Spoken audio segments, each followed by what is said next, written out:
This is Captain Chris Myers of Orlando Fly Casting and Central Florida Sight Fishing Charters. I'm glad you found my video today. If you like what you see, please subscribe to my channel. If you're going to be visiting Orlando and Central Florida, come and see me for a personal casting lesson or a fly fishing charter. A lot of the ideas I get for new videos are from subscribers' comments, some emails I get. If you have any ideas on something you'd like to see, please be sure to let me know. Today I'm going to talk about the 3 most common fly casting mistakes that I see over and over and over, whether I'm on fishing charters or I'm giving people fly casting lessons. These are the things that I see that cause most people the problem. The number one thing, if I could take all the rest of them put together, is using the wrist in the cast far too much. And there's 2 ways people use the wrist. There's some people that cast only wrist, so they hold everything still. They cast only wrist, the rod goes around like a windshield wiper, and that cast rarely ever goes more than 20-25 feet. The second most common way that I see the wrist cause people problems is they go straight, they stop, and then they finish with the wrist at the end. So we end up with a T with the rod flat behind them, and what happens to the line, instead of the line going up over the tip like this, where it should go up in the air, when I bend my wrist, it goes down in the back. Easiest way to figure out if that's happening to you is look right here at your hand. Is your hand even with your face? Is there a big gap here between the butt of your rod and your wrist? Because if you didn't start out with one, you can't end up with one without the rod going around in some kind of curve. If the rod's in a big curve, so will your fly line be in a big curve. So that bending the wrist is number 1 bad habit combined, everything else combined. Number 2 bad habit that I see is even when folks are making good casts with good loops like such, you see where I'm stopping the rod, I'm going to stop and then follow through. Now the bad habit is, instead of stopping and following through, we go from position 1 to position 2, position 1, position 2, position 1, 2.5 or 3.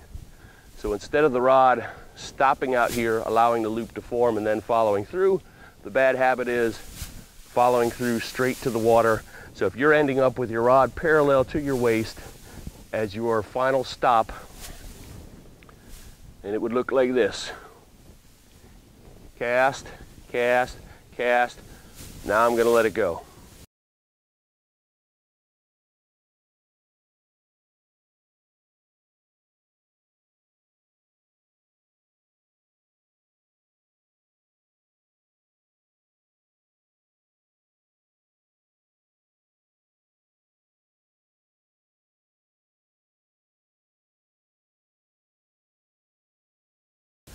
Now I have a lot of slack in my line. My leader fell in a pile. It did not go out as far, and if there was any breeze at all in my face, that thing's going to get pushed back even closer and end up right off the tip of my rod. So the remedy to that solution is to make a stop up here above our head. Wherever we were stopping on the false cast before, you're going to have to stop in that same general area. 1, hit it, and then I follow through to the water. So there has to be a stop and a follow through. The third most common thing that I see is making too short of a stroke, and as a result of that, we have to add too much power. Just like a lot of other sports, if I only throw a ball from here to here, I would have to throw it very, very hard to get it to go any kind of distance. If I reach back here, I could throw that ball and make it go much farther. I don't have to use as much muscle. Same thing with fly casting.